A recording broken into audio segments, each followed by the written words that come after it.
It's actually it's not the end of the meeting, so I have the presentation for all the regular legislation. But, yeah, and it's everyone gets 5 minutes or more. So, yeah.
Adequate notice of this meeting, as required by the Open Public Meetings Act, was provided through the posting, mailing, and filing of the annual notice of regularly scheduled meetings of the Town Council on December 10th, 2025. The notice was on that date posted on the bulletin board of the municipal building, provided to the Westfield Leader and the Star Ledger, and filed with the clerk of the town of Westfield. Ms. Laushi, may I have a roll call? Mayor Burton. Here.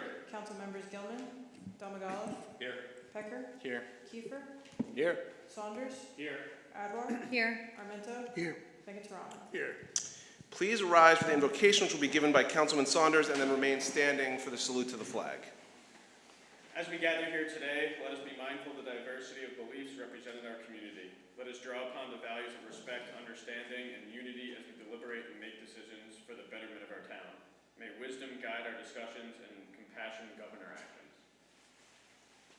I pledge allegiance to the flag of the United States of America and to the republic for which it stands, one nation, under God, indivisible, with liberty and justice for all.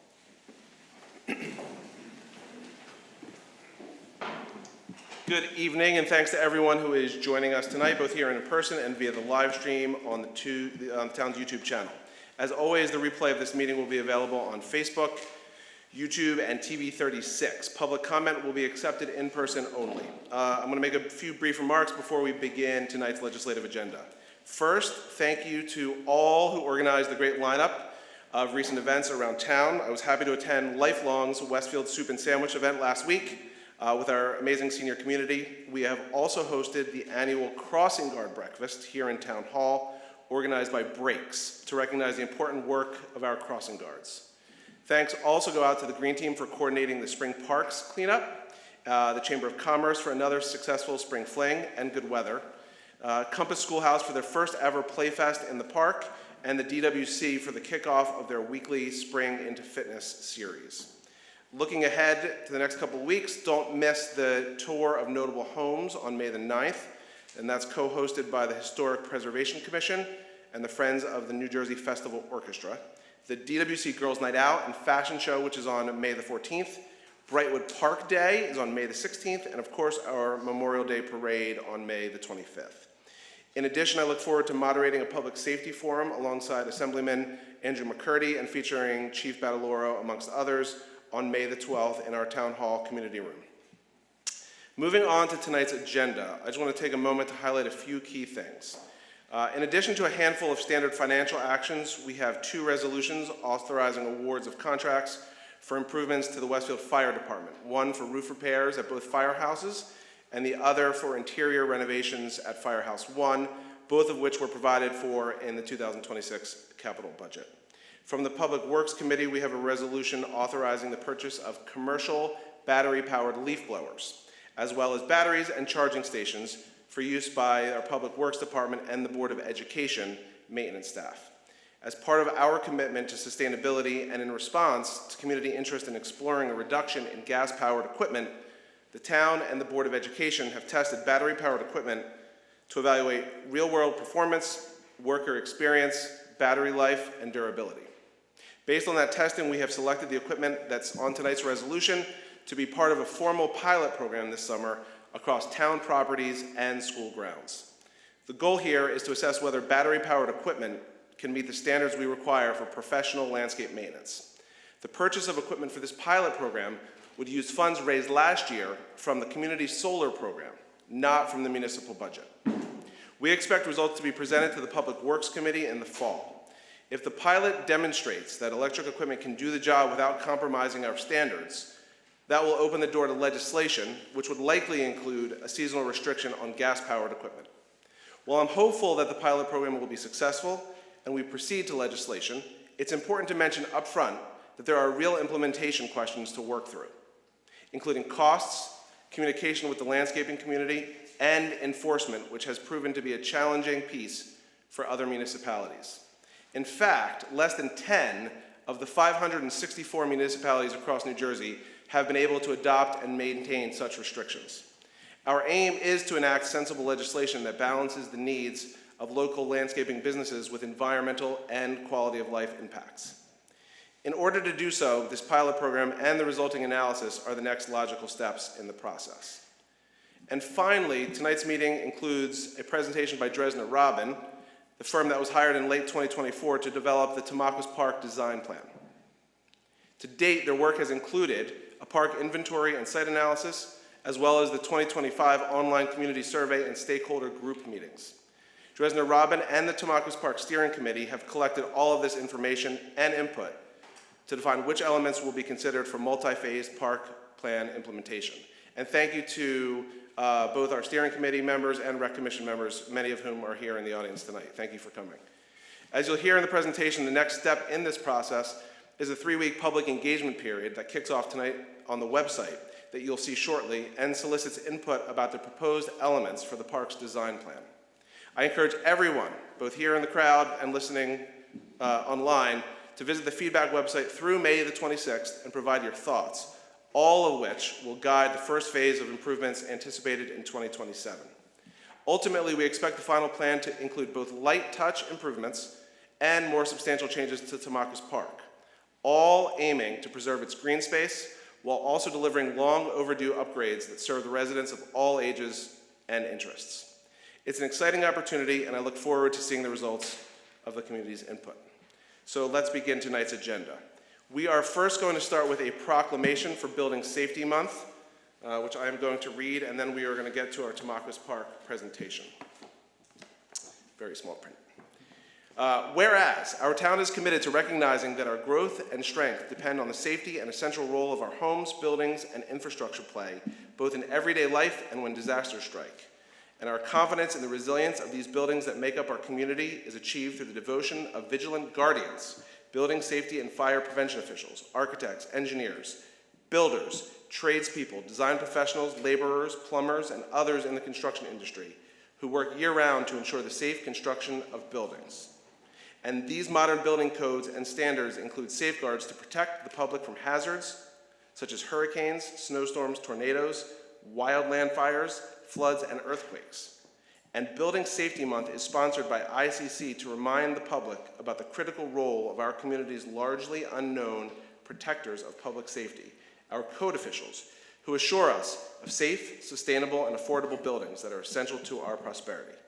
And each year, in observance of Building Safety Month, people all over the world are asked to consider the commitment to improve building safety, resilience, and economic investment at home and in the community, and to acknowledge the essential service provided to all of us by local, state, tribal, territorial, and federal building safety and fire prevention departments in protecting lives and property.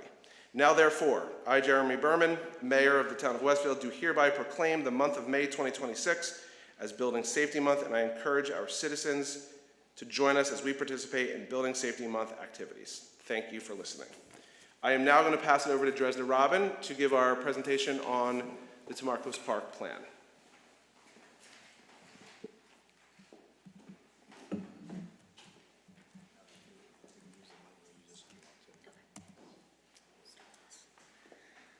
Okay, good evening, Council. Can you hear me okay? All right. Thank you for having us. My name is Mallory Clark of Dresner Robin. I'm a senior planner and project manager with our group. We are the firm that was hired to work on the Tamarcos Park design plan. Our contract kicked off in late 2024, and tonight we're very excited to present you with our concept plan and the mechanism by which the community will have an opportunity to give feedback.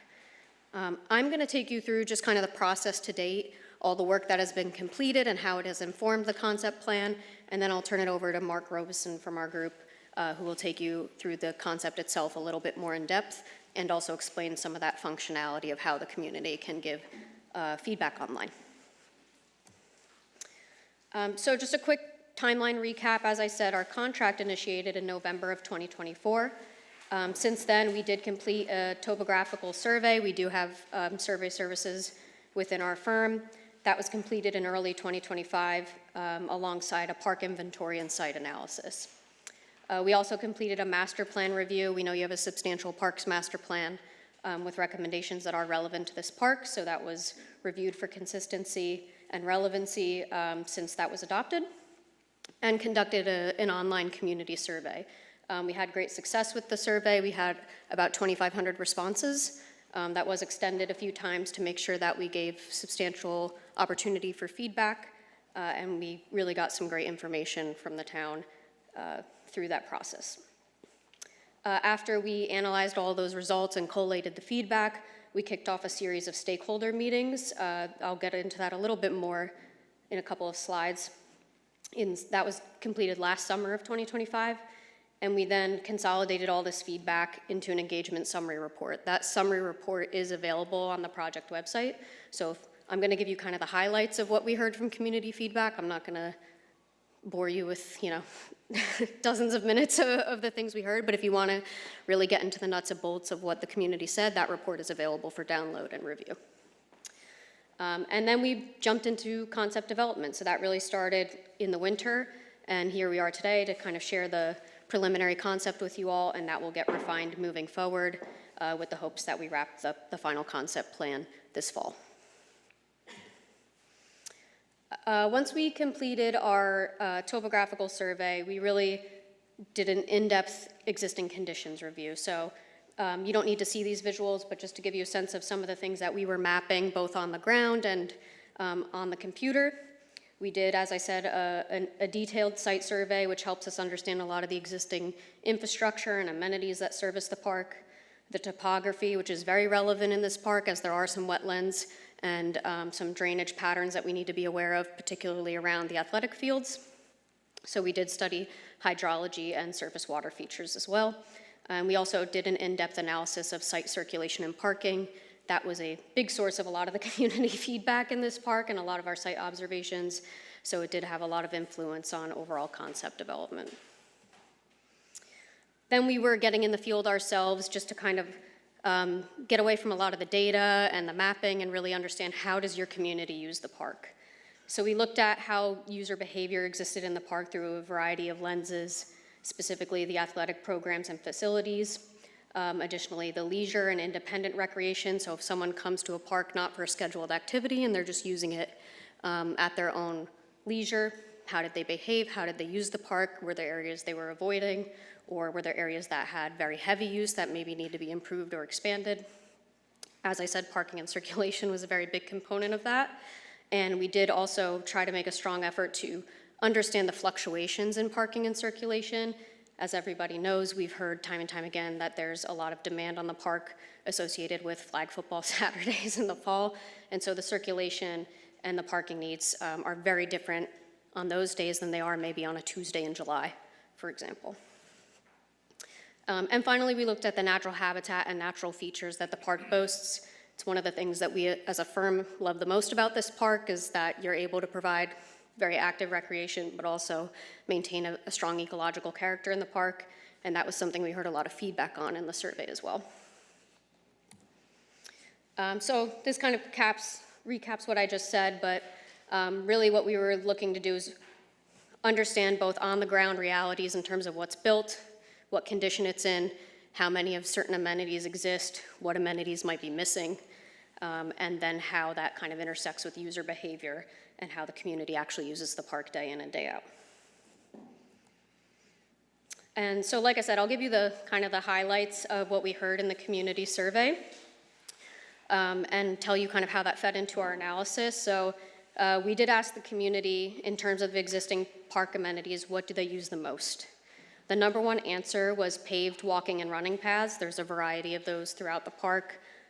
You'll hear me refer to the perimeter loop, which is that main stone dust trail that circulates around the athletic fields. And then benches and seating areas and restrooms. You'll also hear me say restrooms were like the unsung hero of the survey. They were mentioned a lot. They're not a glamorous thing, and they're kind of a different amenity for us to evaluate because they're not driving usage of the park. No one's, I don't believe, was coming to the park specifically to use the bathroom, but they're an important amenity nonetheless because most people who come to the park will use the bathroom. In terms of requested amenities, so what would you like to see in the park? Number one response was additional parking areas. I'm going to caveat this, and I'll come back to it in a slide or two, but it was the most frequently selected answer. And this was a question where we gave an expansive list of amenities that people could choose, and you could choose as many as you wanted. So this was kind of, if you could have your dream list with no limitations, what would you like to see more of or added to the park? There's a couple quotes here that we pulled. We did have a lot of opportunity for people to give open-ended feedback as well, and some of those quotes were very informative of kind of the sentiment of the community. One thing we heard over and over again was safety concerns about conflicts between pedestrians and bicyclists and cars on the main perimeter loop. And we also heard a strong desire to really maintain the green character of the park. So park wish list. So now we kind of took that first set of questions and we really said, okay, you told us you want 20 things or 10 things or 5 things. What are your top 3? So if you have to actually assign some priority to what really matters to you, what are the things that you would like to see most done with this concept plan? The number one answer was tied between the expanded nature trail system, which goes in line with kind of that first answer of walking and jogging paths being a highly used amenity, and a permanent ice rink. I'll come back to this again in a minute, but we have done some further study and coordination with the current operator of the ice rink at Gumbert Park, and we'll talk about that in the recommendations in a couple slides. Other amenities were dedicated pickleball courts and then expanded walking and jogging paths. Second most wanted, once again, expanded nature trail system. So this is a very desired and beloved amenity in the park. We see a lot of opportunities for better connectivity to new areas of the park, and we also got a substantial amount of open-ended feedback on kind of how people behave in that portion of the park, the ease of wayfinding on the trail systems, and a big feedback that we heard consistently was some issues with dog policing in that area of the park. So a lot of people kind of treat it as a dog run, let their dogs be off leash, and it can be off-putting to some people in terms of feeling safe back there. The third most wanted, our unsung hero, improved and expanded restrooms.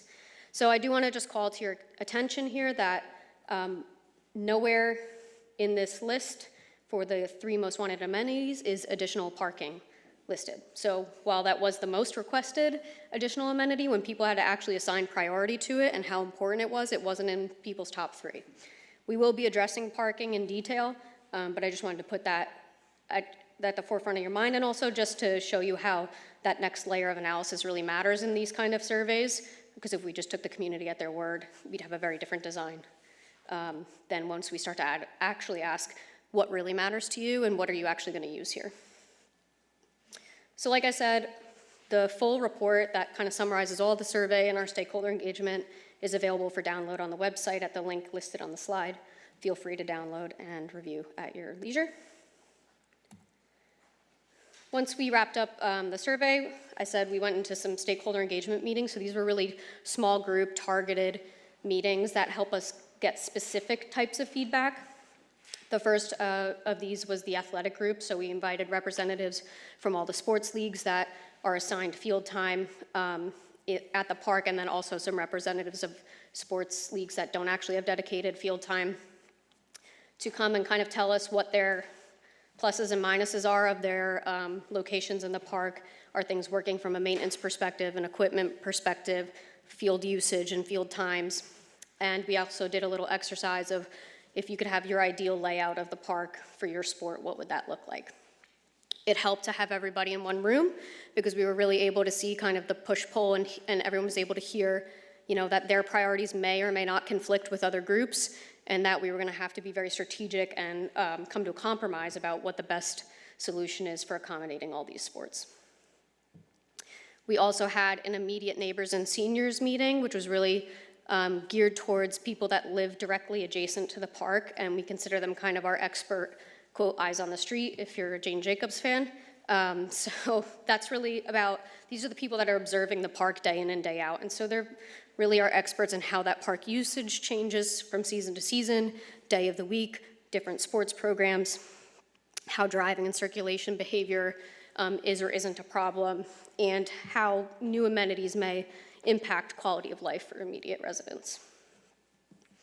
We also, as I said, we spoke with the owner and operator of the ice rink to understand the facility needs that would be associated with a permanent location, both from just a size perspective and also just a intensity perspective in terms of energy and things like that.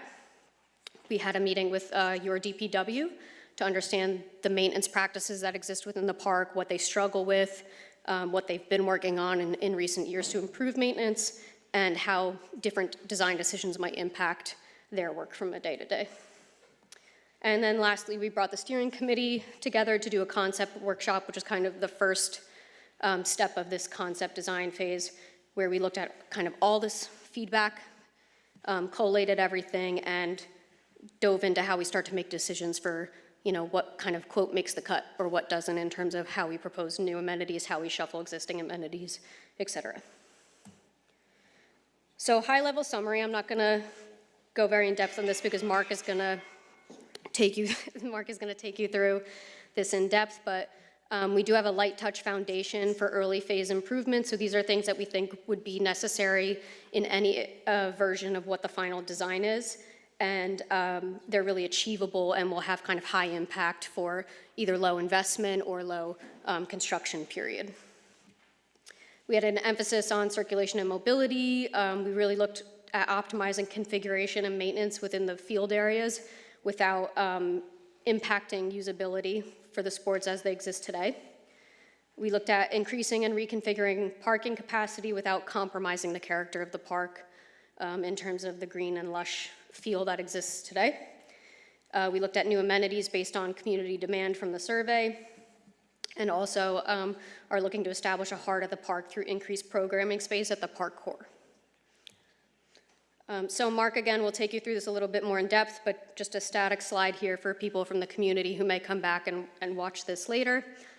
There is feedback opportunities on the online map, so it's an interactive platform. You can click any of the bubbles, and you'll get a little pop-up like this first one here, and it will tell you exactly what the proposed improvements are for that area. There'll be some precedent images to help you understand visually what those recommendations really mean. And then with each of these bubbles, there's going to be a opportunity to click a feedback link. So every single recommended new feature or improvement, you'll be able to give your feedback on. And so as was stated, that currently is slated to run through May 26th, that feedback period, so everybody can fill that out. And for now, I'm going to pass it over to Mark.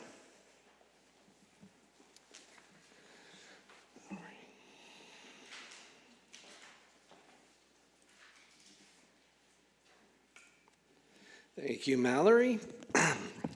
All right, so the township will be sharing this link through a number of channels, including the township website, as well as social media channels, and this is where you will land. If you want to go a little deeper, there's the project background, project timeline, and the engagement summary report that Mallory had referred to. But here at the top, if you want to jump right into the concept plan, you would click here, and the concept plan will load here. As mentioned, this is an interactive version, so you can just kind of scroll your wheel in or use the plus and minus buttons to dive into the plan itself. Additionally, there's a legend here that outlines the different areas. They're color coordinated, whether they're circulation improvements, nature improvements, field improvements, infrastructure improvements. I will say the first thing you'll notice about kind of diving into this is very loose at this point. These are areas of improvement, and we've just created these loose bubbles. You don't see any hard lines on here. So that would be the next step where we actually start to implement a real plan if and when these potential improvements are decided upon by the township. So I'm going to take you through about half of these proposed improvements tonight, and the rest I sincerely encourage everyone in the town to spend some time with this, dive into this, and really look at each one of these and see how they relate to one another as well. So as mentioned, when we were brought on board, you have a wonderful park. It's well-loved.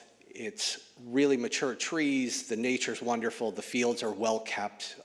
It's a park to really be proud of. So we wanted to come in with a light touch. And you'll see some elements that really subscribe to that, and then we'll see some that are a little bit more advanced where we think these improvements could actually improve the usage of the park and the circulation and a number of other things. And we'll dive into those. But we'll start with light touch.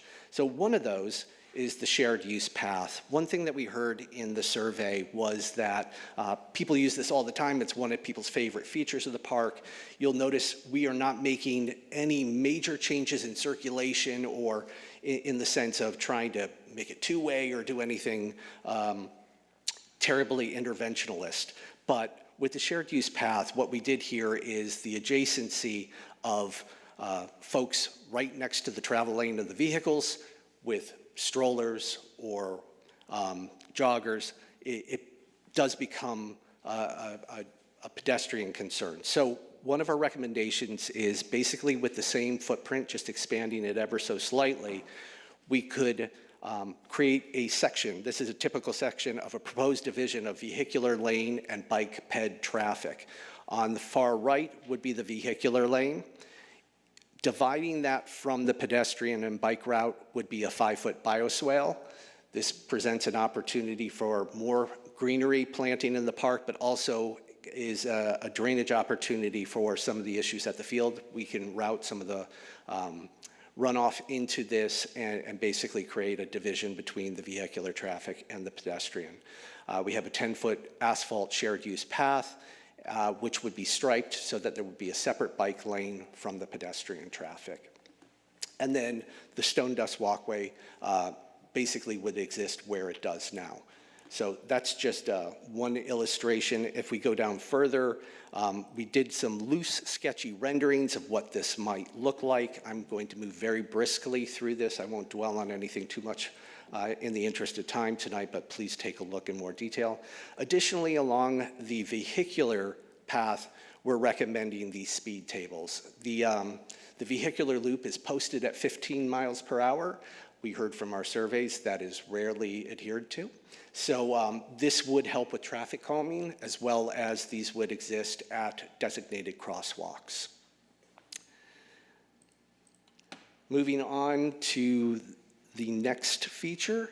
This is a very easy light touch. We noticed a really nice patch of green open space by the nature trail parking and see this as a great opportunity for a community garden. Very simply, raised beds would be here for the community's use, and it would be surrounded by a deer exclosure fence. Moving back into the nature area, I'll just point out quickly here, proposing a new bridge here that would be bike and ped friendly. But then moving back here, we had a real observation about the pavilion area, which seems to be a little underused right now, and it seemed ready for a refresh.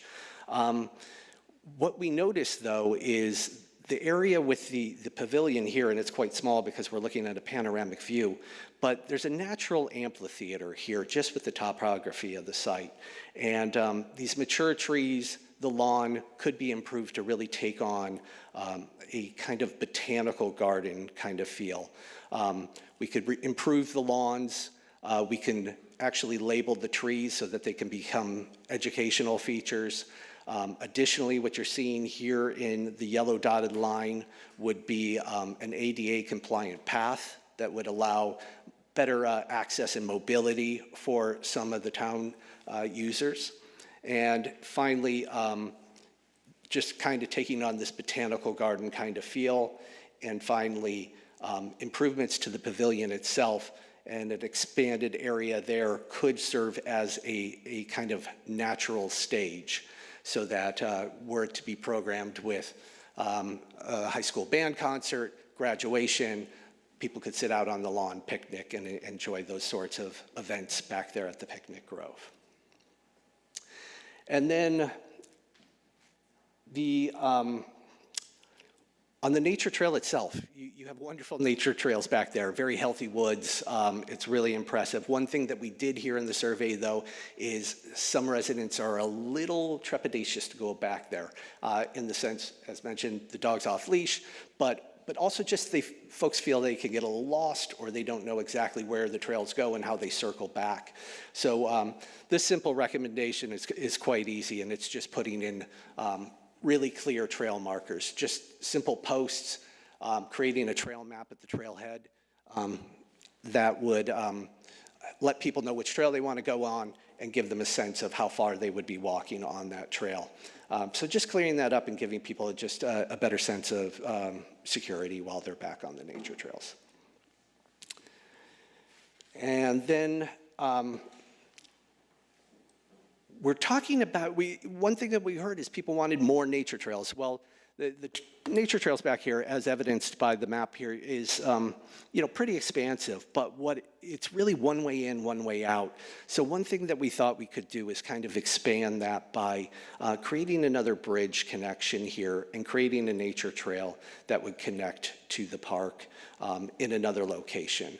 So creating new trails, if I click on this would require a new bridge over the stream, and additionally, this is an area of wetlands, but that also presents an opportunity to get people closer to the wetlands, better appreciate the wetlands, and possibly, as you notice to the left here, I won't go into great detail here, possibly ecologically restore that area, as it is an area that had other uses in the past, we learned, including a shooting range for the police.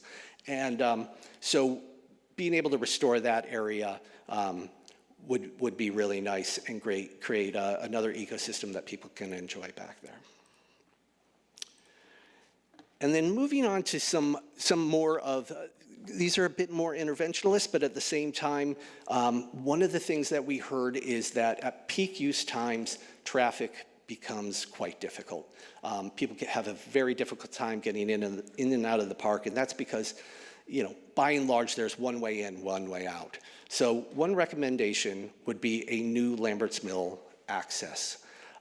This very simply would mirror the other one on the other side, but this would basically keep people from having to complete the entire circuit when they're just dropping off their child for a sports activity. So Really, the thought is quite simple here. If we provide another way in and out of the park, that's going to help ameliorate a lot of the traffic and congestion concerns during peak hours. One other thing we looked at was, obviously this is a heavily used park from an athletic standpoint.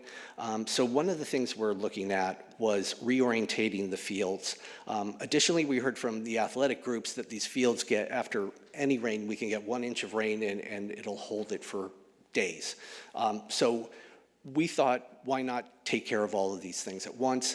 Field reorientation, particularly with these 3 baseball fields, would allow us to create better ADA access to the hub of these spokes.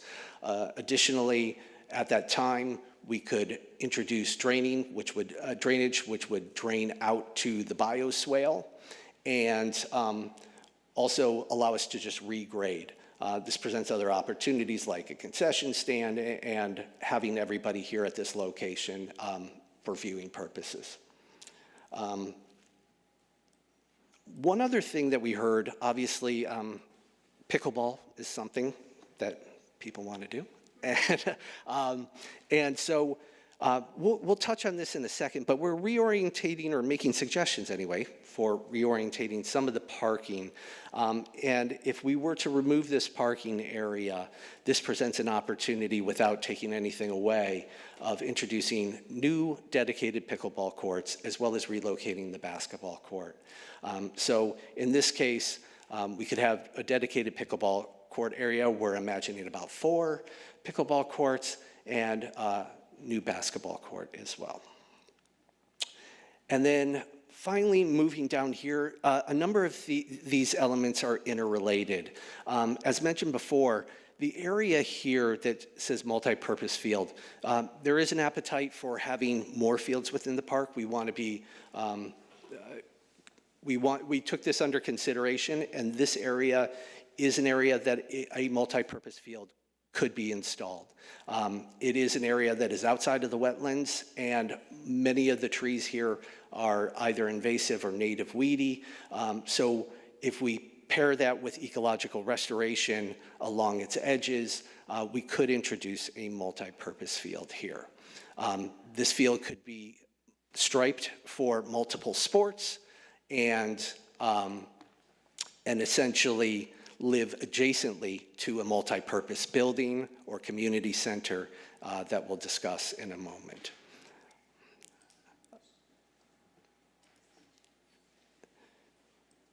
As you'll notice here, the multi-purpose building is adjacent to the multi-purpose field. The multi-purpose building would be a community center that could host spaces for indoor athletic uses such as wrestling, cheerleading. Those are 2 things in particular that we heard there were needs for in the township. And as well as community meeting rooms, ecological learning center, athletic equipment storage, and DPW storage, which we understand DPW is bringing a lot of their equipment to this park and can't leave anything behind. So that would actually help with their logistics. The building design and materials are to be determined.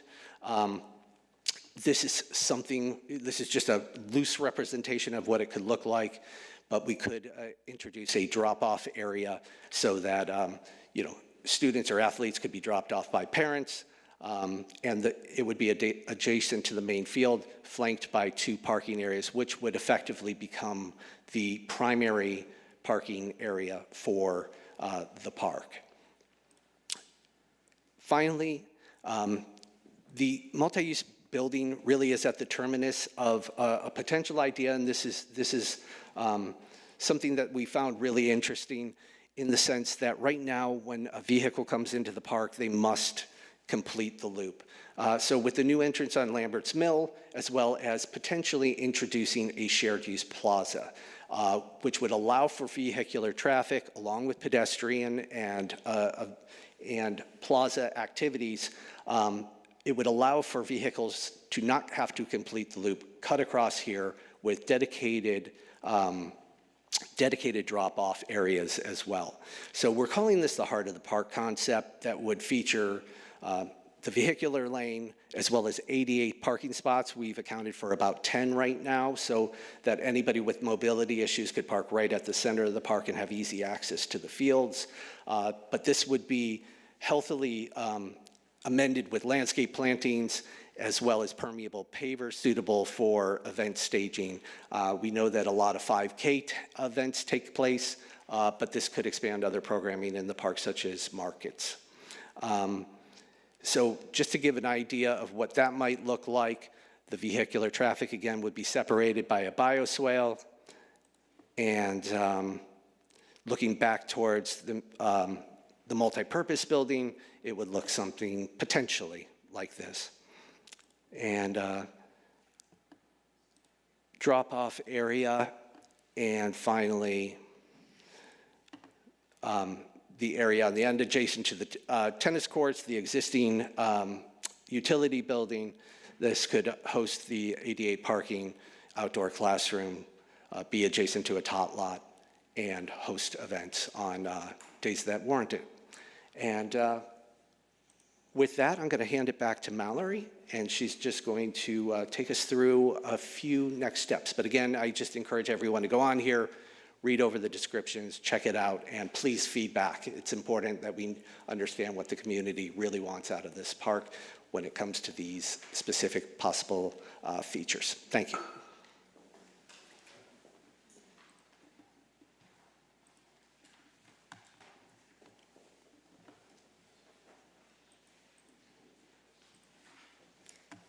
Thank you, Mark. Just two quick notes on the concept. I want to ensure that you recall we had the conversations about the potential permanent ice rink here. We discussed that in the area of the multi-purpose field and multi-purpose building. And ultimately, we determined that the size needs for that facility would, A, prohibit us from expanding fields within the park and just result in a much more substantial structure. So I believe the decision has been made to find a different location for that moving forward, but their contract has been renewed for the Gumbert Park location for the coming season. So I just want the community to be aware that the ice rink will continue to operate there for the time being, and they can expect future updates on that programming moving forward, but not to be included in the concept as it's presented tonight. So upcoming milestones, like I said, every time you click one of those features that Mark clicked on, there's going to be an opportunity that says provide feedback on this feature. So each independent recommendation, you can give a thumbs up or a thumbs down just to tell us if you like it or not. And there's also an open line item where you can write in any additional commentary on those features. So the comment period will be open through May 26th. We will then collate all that feedback, do kind of another round of analysis on the results, and start to make program and amenity decisions based on that feedback. We will then revise final design to the schematic level, so that's when you're going to start seeing more concrete line work of what these amenities look like on the plan. And then we'll develop a select set of renderings similar to what has been shown for the heart of the park concept for key areas of the park. And we will be working to refine our cost estimates. So we have some high-level assumptions built into the concept at this point, but moving forward, we'll be drilling those numbers down more and more to reality as design decisions are made. We'll also simultaneously be coordinating phasing and priority rubrics, which is going to help you as the council make kind of financial decisions moving forward and balancing both the desires of the community in terms of the things that they would like to see happen the most with the realities of the dollars and cents that comes with those decisions or those amenities. And the timeline of implementation. So some things may be a longer timeline. Some things related to an improvement in a later phase might actually have to start in phase one. So it's very common with utility work that we need to make certain utility improvements that might not come online for a few years, but putting improvements in now and not including those utility lines might cost you more down the line. So we like to anticipate those things. And then we'll be working with the town, with you all, with the steering committee, and with Jim and his team to really develop final design and phasing to be presented to you in the fall. So that's our concept today. We're really excited to get the feedback from you all and from the community over the course of the next few weeks, and we're happy to answer any questions first and foremost about kind of the process or decisions and or the functionality of the online platform. So thank you for your time. Thank you, Mallory. So this is a time now where the mayor and council has questions of the consultants. You can do that now. If not, then the meeting would continue, and then there'll be the open public portion by citizens at the, a few minutes from now after some of the legislation. So if anyone has any questions for the consultants on the council, feel free. Questions or comments? Maybe not. Yeah, I just have one question. On the new athletic field that was like backed up in the corner, was there consideration to put lights there, or was that maybe it was in there and it went fast, I don't know. What we heard from the athletic groups is that potentially lights, in that particular case, it's still open for consideration. It really depends on how much use those fields get right now. What's happening is if we were to put lights out there, the fields would get overused, and in fact, that would be an issue for basically, they get so much love right now that they're getting threadbare. And putting lights there would actually increase the usage of the time. So, Sorry, I just meant the one net new field. yes. Okay, that's what Right. we're talking about, not all of them. It's still to be determined. Got it, Yeah. okay. Yeah. Okay, thank you. The community garden that you have, this is no pun intended actually, was that organically grown from the responses that you had received, or was that something that you might have suggested that was embraced by the public? Both. We definitely heard that people wanted more green space, more gardening, more natural areas as well, and we saw that as a potential opportunity. Okay, thank you. Yeah. Yes. In regards to the amphitheater area, and right now you showed there's a covered area there, would you change that in any way? You were saying it could be more of a stage or for like a graduation, so would you change that area in any way? I think what we would consider doing is upgrading the pavilion. I think the other thing too is at the time that the pavilion, we're just seeing different tastes in how people use outdoor spaces. There was a time where, right now, a single family going out there and using the pavilion is unlikely. So being able to create some pod areas where families or small groups could go out and really enjoy the space and feel that they have their own space, as well as being able to host larger events there and create some sort of stage-like area that extends out and faces out to that amphitheater is something we would explore further in our design moving forward. Thank you. Yeah. Mark, on the multi-purpose room, on the map, it looks kind of smallish. On the drawing, it looked kind of biggish. And so I was just wondering if you can speak to the rough dimensions of what you had envisioned. And Sure. then the second part of that would be, what do you think is going to be in there, besides another set of bathrooms, which we know is a big deal. But, There will definitely what are be we going to use bathrooms. that for? Yeah. So one thing we heard from the athletics groups was indoor athletic space was important. Even from the flag football folks, being able to shelter kids if a storm rolls in, they really don't have any place in the park.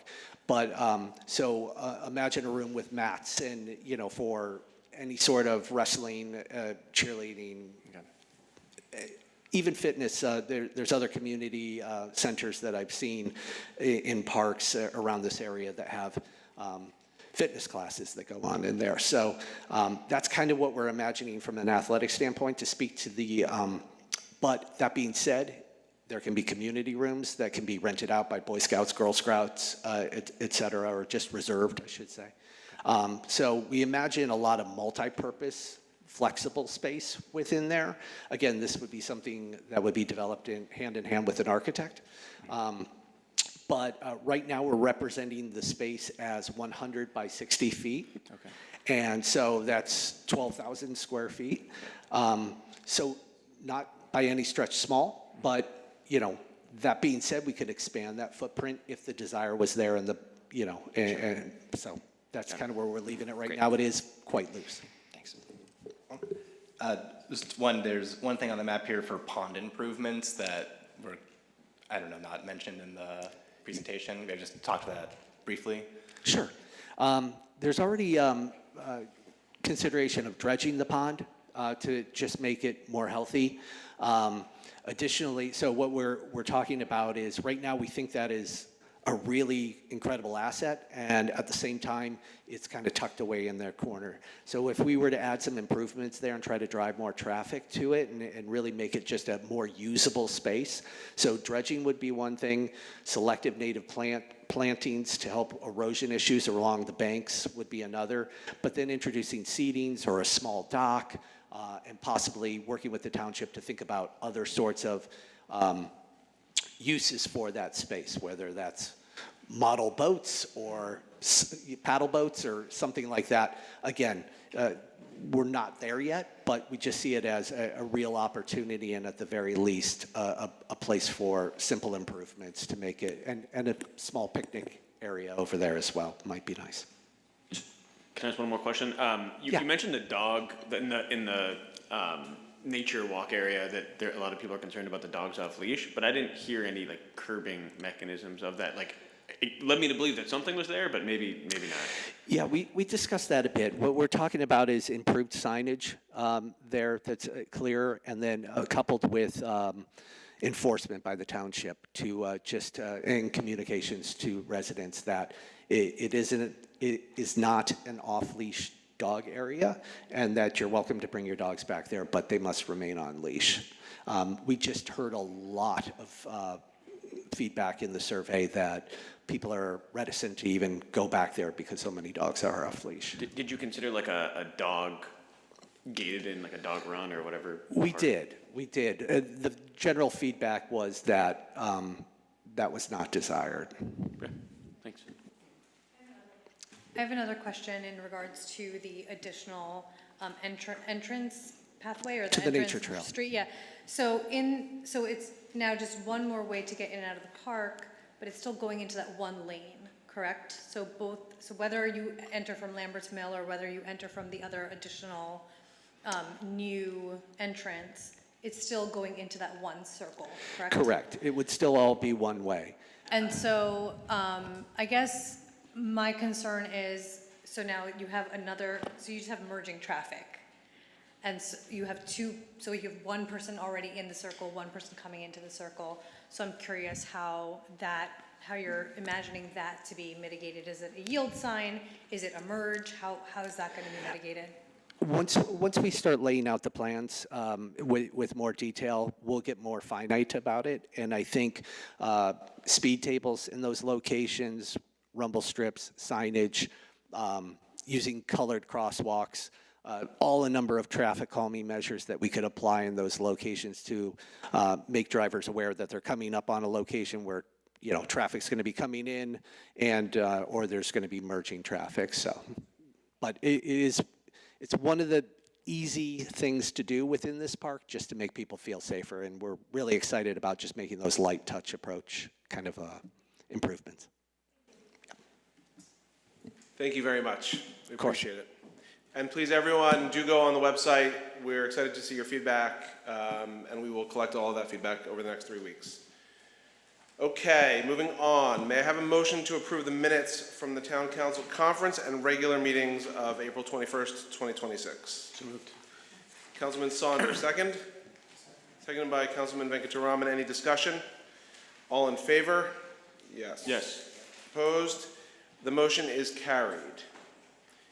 Now it is time for open discussion by citizens. Anyone may come up to the microphone and speak to the council on any subject which this council has jurisdiction.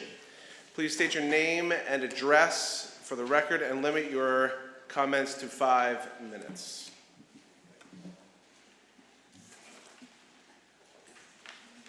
Evening, Mayor and Council. How are you? Good to see you all. My name is Sean Keegan Foley. I'm a former councilman. I'm a Scotch Plains resident. But I'm here tonight to reintroduce a resolution moving through municipalities across our county that addresses the growing use of rent pricing software and its negative impact on our communities. I've been going town to town because this is not an isolated issue. It is regional, and it is affecting families in real ways. This resolution is to protect residents from economic harm, and it does this by asking to stop and reflect on the tools we are embracing, the values driving them, and the harm they can bring into our communities. For the past 15 years, this ethos of move fast and break things has slowly crept into our civic and communal lives. But what gets broken is not abstract. It is our communities, it is stability, it is affordability, and the harm has been real and widespread. So rent pricing software can drive rents up in a coordinated way, pushing families out, straining people already stretched thin, and make something as basic as housing less stable, less predictable, and less attainable. This software can drive up rents in a coordinated way. It is the equivalent of going door to door, extracting money from people, except instead of a person made of flesh and blood doing the extraction, it is code made of zeros and ones doing it at a massive community scale all at once. And it results in people paying more and affordability getting worse. And let me be clear, if this software is not regulated or banned, it will continue to harm communities. After all, these systems are designed to be frictionless. We see it everywhere: Amazon, Facebook, online gambling. Fast, automatic, and optimized. But in pricing housing, frictionless removes human connection from decisions that affects people's lives. Real human interaction naturally comes with friction, and that friction creates pause, accountability, and restraint. It creates distance between the people making the decisions and the residents living with the consequences.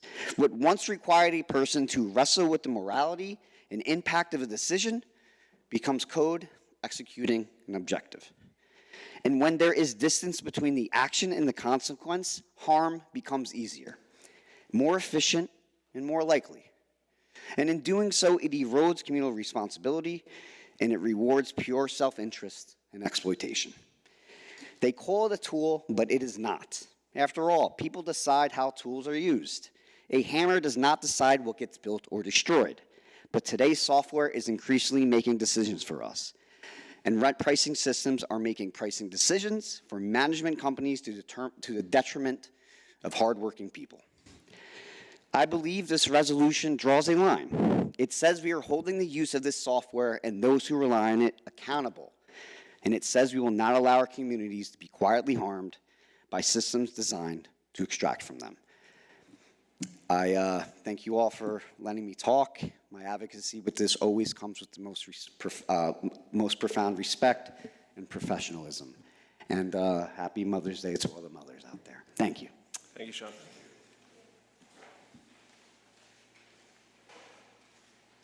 Good evening. My name is Gregory Diesso. I live at 199 Lincoln Road here in Westfield. Tonight I have twofold purpose. Number one is to seek the withdrawal of a violation that I received concerning disrepair of my sidewalks. And the second one is to bring to light the absolute hazardous situation that exists around Franklin School concerning sidewalks. I submitted to you my reports, photographs, and the violations that I am now under. So my first request is, and again, I won't take a lot of your time, is that I went and appeared, Jim allowed me to appear in front of his committee to discuss the violation. The violation, I found out, was submitted anonymously through a website. And it involves, as you can see from the pictures there, I have some cracked sidewalks on my property. And I also had a little bit of a hole that was caused directly by a harsh winter and the roots from a town tree that is on, obviously, the street side. I received the violation by a certified mail. I was not informed prior to that. And again, I say this respectfully, there was no knock on my door after being here for 40 years, 33 of those on Lincoln Road. No knock on my door saying, Mr. Diesso, we need to discuss the sidewalk and see how you can repair it. None of that happened. Instead, I was issued the violations. And the violations include up to a $1,000 fine every day that the violation is in fact that I don't act on it. So after I had the meeting with the committee, I realized that I had to act on it.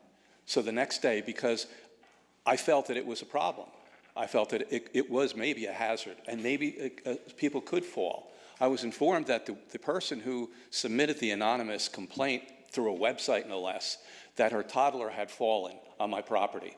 I knew nothing about it. I was not alerted to it. No one came to my door. There were no police reports filed. There were no emergency squads reports filed about a toddler falling. I was suspicious of that. So as a result, what I did was I went out and I patched the few cracks and the hole, specifically immediately to avoid any hazard that children at school will have. After living on Lincoln Road for 33 years, our primary objective has always been the children's safety. I am a bit of a fanatic about the parking there, as some of the committee members know. It's just been crazy. Years ago, we advocated and we were able to successfully put up signs, no parking signs, around the school where people and parents can't park, but that doesn't seem to matter much. So my twofold reason is, number one, the problem has been eliminated. Whether it has been eliminated up to the town's liking is another story. I honestly can't afford, I'm a senior citizen, and my wife and I are both retired. I can't afford to replace my sidewalks. Additionally, my house is for sale. We're looking at some offers right now, and we intend to sell the house soon, very soon, because it's just too expensive to live here in Westfield. I hate to say that, after almost 40 years. So the twofold, again, repeat, and my time is almost up. I'd like to have this violation removed. Number one, I don't have the funds to replace the sidewalks. The sidewalks have been repaired. They're now flat. There's no holes. There's no cracks on my property. And number two, I'm asking that because of those pictures, I'd like to help wherever possible to fix these sidewalks around Franklin School. They're hazardous. I will not allow my grandchildren to ride their scooters on these sidewalks. You saw the pictures. There's some deviations up to 7 inches that if a child hits that with his bicycle or a scooter, he's going over and it's going to cause serious injury. Not like the 4-inch by 5-inch hole on my property sidewalk that was easily repaired. So there's a lot of problems around Franklin School. I'm here to help. 33 years knowing the situation, knowing the property, knowing the neighbors, knowing the condition of the sidewalks. Something has to be done before children really get hurt, now that everybody is using scooters and bicycles. So my time is almost up. I respectfully submit those two proposals to you, and I'm here to help wherever possible before we move. Thank you for hearing me. Thank you, sir.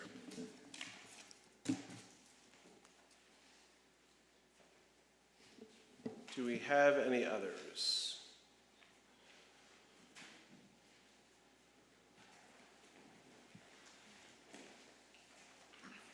Hi, Greg Lindberg, 528 Grove Street. I was really glad to hear the presentation tonight, and glad to see that there's going to be what I think are meaningful improvements to the fields, the existing fields at Tamacos Park. It wasn't clear to me from the presentation if the new multipurpose field is going to be natural grass or artificial. That's one thing I'm hoping that the website will clarify. I think it's important to remember that based on the survey results, there was a 22-point advantage or preference for natural grass fields. So I would hope that that piece of information is used to make that decision. I would also say that there was one comment made about the usage level of the fields and how they get threadbare, I think was the word. I would argue that the fields are not overused, but they're under-maintained. That's despite, the best efforts of the DPW. Very high use natural grass fields are possible. There is an upcoming webinar being hosted by the Sierra Club at the end of the month, and it features Zach Holm, who's the current president of the Sports Field Managers Association of New Jersey. He's made a career of managing athletic fields. I'll send you all the link to register for that webinar in case you choose to listen in. And I think you'll hear more about what the possibilities are with natural grass fields to really maintain them, upgrade them and maintain them to top-notch fields despite however much use might get thrown at them. Thank you. Thank you, Mr. Lundberg. Hi, Phil Lamparello, 205 Dixon Drive. I want to thank the council and Dresden Robin for what I think was a really, positive presentation, and for what I think everyone would agree are much-needed improvements to Tamaqua Park in the area. Two particular things that I want to highlight and/or, raise for consideration with the town. One, and they both come from a safety concern, which I think is very positive. The first being with this new circulation. There's a lot of neighbors of mine that are within the room tonight, and I think that this new path, particularly adding this heart that's in the middle, is going to allow much better circulation for that top half of the park and kind of focus pick-up and drop-offs and alleviate traffic on the second half of the park. So I'm, really glad to see that and to avoid what has, been at times kind of dangerous circulation problems on Dixon with people going the wrong direction and backing up and going the wrong way there. The second thing is, for the first time, I did hear comments with respect to this, or at least the thought or concept of a proposed dock related to the Tamaqua Pond there. And the one thing I would like to raise, from living over there, I'm sure a lot of people know there's kids during the wintertime playing ice hockey, trying to do other things on the pond, which can be a dangerous kind of thing, and they always get chased off, but they're always out there whenever you have those cold spells. So to the extent there is a dock, I think there should be some thought given, I'm a view of not having one, but I think providing an easier way for kids to get on and off that pond, providing direct access to the middle of it, is something that needs to be, thought of, criticized, and taken into consideration, because I think it would be a big, liability issue related to the town that you guys should be thinking about. Thank you, Phil. Any other comments? Okay. Oh. All right, one more. That's all right. Just James Weinberg, 834 New England Drive. So again, same thing on the presentation, excellent, a lot of really good improvements. My question is similar, but maybe slightly different. And I'll put the feedback on the plan document, but for feedback. But I was just curious.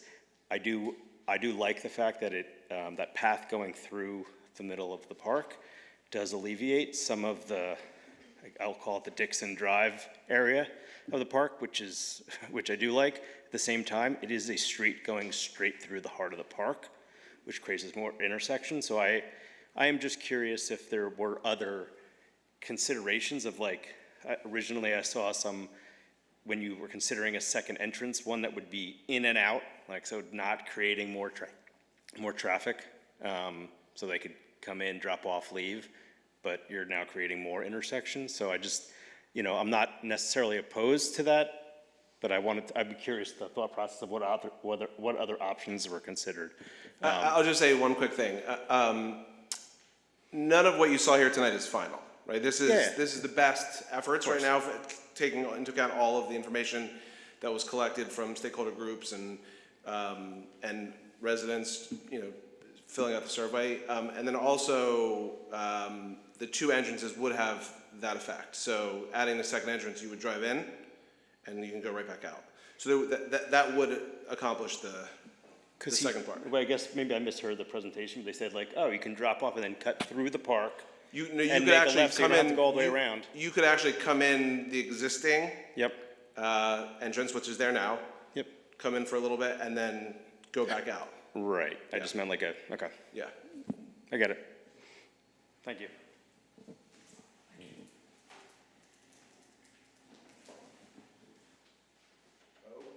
Okay. Hearing no other comments, I will close this portion of the meeting and move to bills and claims. Councilman Venkataraman. Thank you, Mayor. I'd like to move bills and claims in the amount of $508,517.27. May I have a second? Second. Second by Councilman Domagala. Any discussion? All in favor? Yes. Opposed? The motion is carried. Next on the agenda is reports of standing committees, beginning with Finance. Councilman Venkataraman. Thank you, Mayor. I have 9 resolutions I would like to move as a package. 1, resolution authorizing the Chief Financial Officer to refund Recreation Department fees. 2, resolution authorizing the Chief Financial Officer to refund peddler's license. 3, resolution authorizing the Chief Financial Officer to draw a warrant for dog licenses for April 2026. 4, resolution authorizing the Chief Financial Officer to draw warrants for overpaid taxes. 5, resolution authorizing the Chief Financial Officer to refund street opening cash bond. 6, resolution authorizing an affordability assistance grant pursuant to the town of Westfield's affordability assistance program for a tenant of an affordable housing unit at 3301 Echo Lane, Unit 3301. 7, resolution authorizing an affordability assistance grant pursuant to the town of Westfield's affordability assistance program for a tenant of an affordable housing unit at 516 North Avenue East, apartment 111. 8, resolution authorizing the Chief Financial Officer to draw a warrant for risk management consultant fee. 9, resolution to approve insertion of special item of revenue, NJACCHO. May I have a second? Second by Councilwoman Adwar. Is there any discussion? All in favor? Yes. Opposed? The motion is carried. Councilwoman Adwar, please move the items for public safety. Thank you, Mayor. I have 2 resolutions I would like to move as a package. 1, resolution authorizing an award of contract for roof repairs for the Westfield Fire Department. And 2, resolution authorizing an award of contract for interior renovations for the Westfield Fire Department. May I have a second? Second. Second by Councilman Armento. Any discussion? All in favor? Yes. Opposed? The motion is carried. Councilwoman Adwar, please move the Public Works Committee resolution.